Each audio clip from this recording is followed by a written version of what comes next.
Okay, so today, students, you are going to, hopefully you got your quote yesterday. If you didn't, you can still do this. Go ahead and start your background even if you don't know what your quote's going to be. It's very helpful to know your quote because it makes sense to pick a background that goes with your quote, okay? So you're going to go to your Google Drive. It's really easy to access it through the waffle here. Click Drive. And then in your Drive, you're going to go to New. Come on, you silly.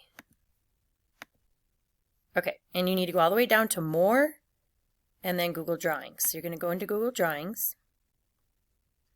All right. And then you're going to type in a title. Quote project. Having trouble typing today. Okay, it's your quote project. And then you're going to have some options for what you can do for the background. Okay, so you can create something that's just kind of colorful and bright and with shapes and designs, or you can use photos, or you can use a single photo. I'm going to show you a few different options.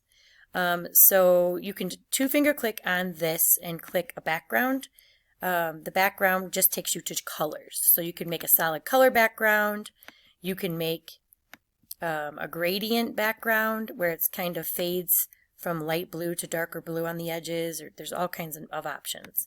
So you can pick a background like that if you are interested in that.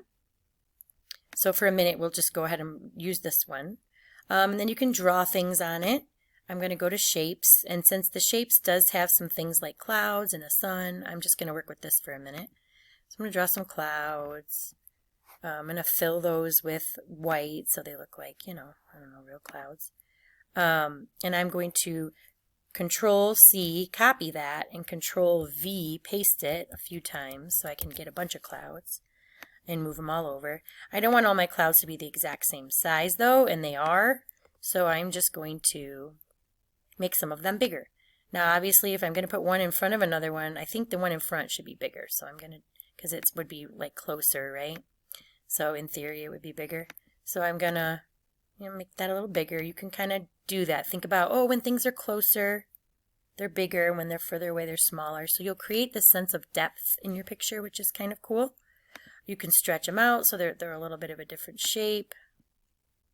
Okay, I think I'm happy with that. And then I'm going to add a sun shape. Here it is. And I'm just going to draw that behind this cloud. And I do want it to be behind the cloud. So this is another really important thing. I'm going to change that to yellow quick. I want to arrange, go to arrange, order, and I want to send this back. See, now it's behind the cloud. Okay? So this is one thing you could do if you just want to kind of create your own little simple background that actually looks like something. You could do it this way. You can also, this would be a more like realistic background. I'm just creating a rectangle down there and making it green. I can, I could go to Insert, Image, search the web, and I'm going to type in a tree with transparent background. It's already popping up. And then I'm going to click on a tree to add. This one's interesting. Alright, so I'm going to put that tree down on my thing. Maybe I'll make it bigger because it looks kind of tiny. I need one with a longer trunk. Alright, good enough.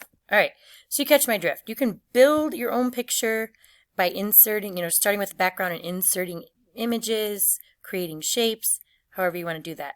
Or you can simply, new drawing. You can simply work with colors and shapes if you wanted to. I'm perfectly fine with that. Background, I'll just pick any rando color. And then I can just start putting cool shapes all over it.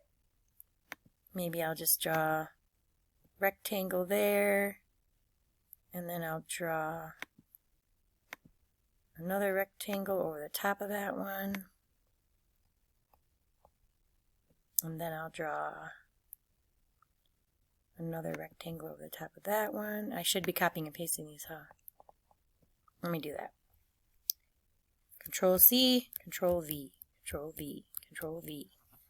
Ooh, maybe I could just do that. Control V, Control V. Okay, so I'll spread these out just a little bit, and they're overlapping. If the one that I want to be in front isn't in front, I'm going to just go to that Arrange button and arrange it.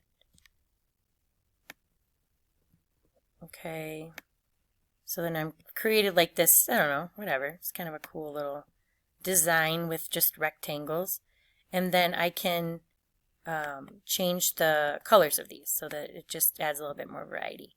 So I can, my fill color, let's make that one yellow, let's make that one green, let's make that one blue.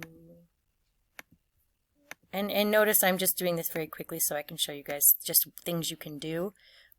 Please don't feel like you have to rush through yours.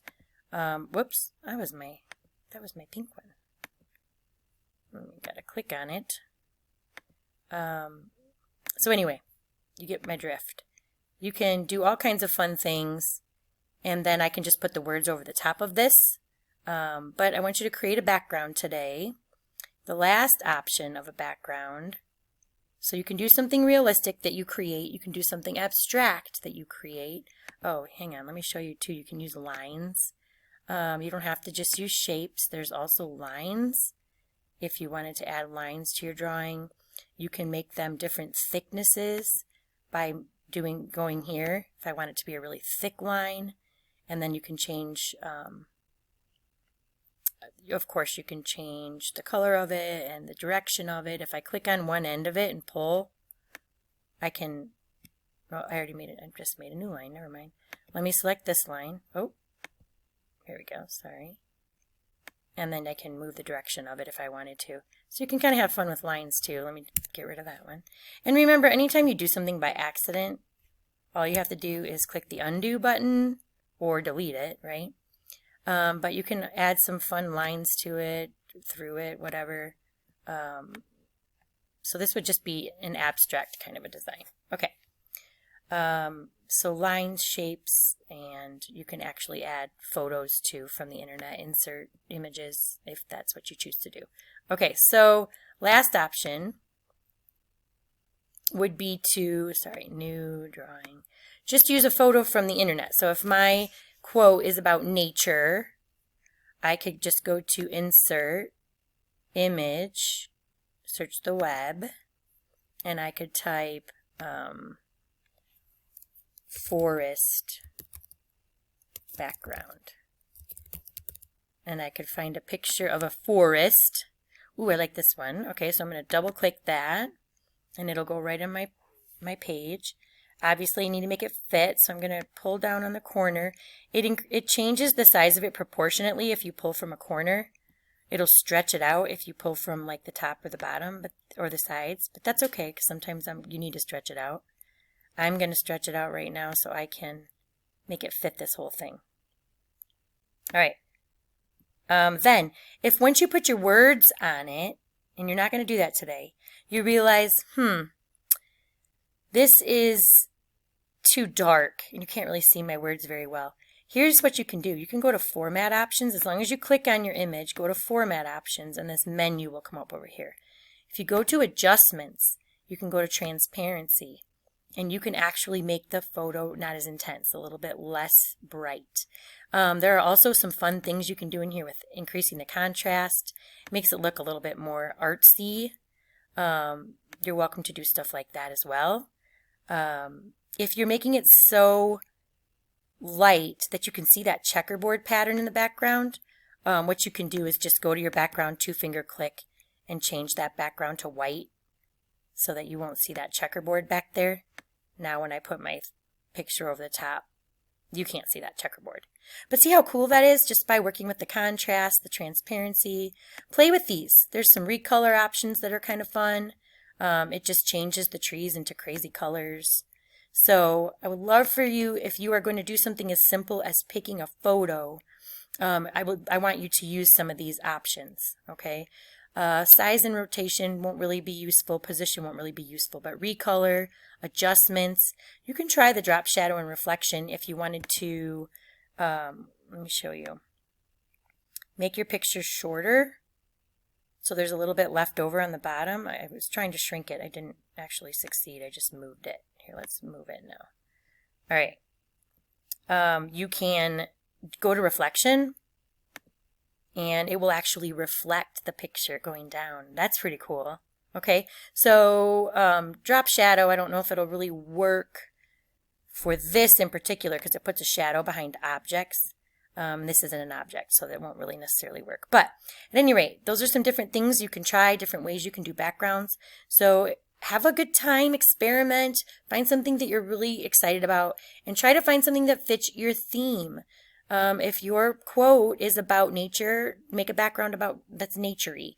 If your quote is about never giving up, you're going to want to try to think of something that would fit with never giving up. I think nature still would go with that because trees are strong and they stand tall. At any rate, you'll see where I'm getting that from when I add the quote to it tomorrow. That will be the next assignment. Today, just the background. Have fun.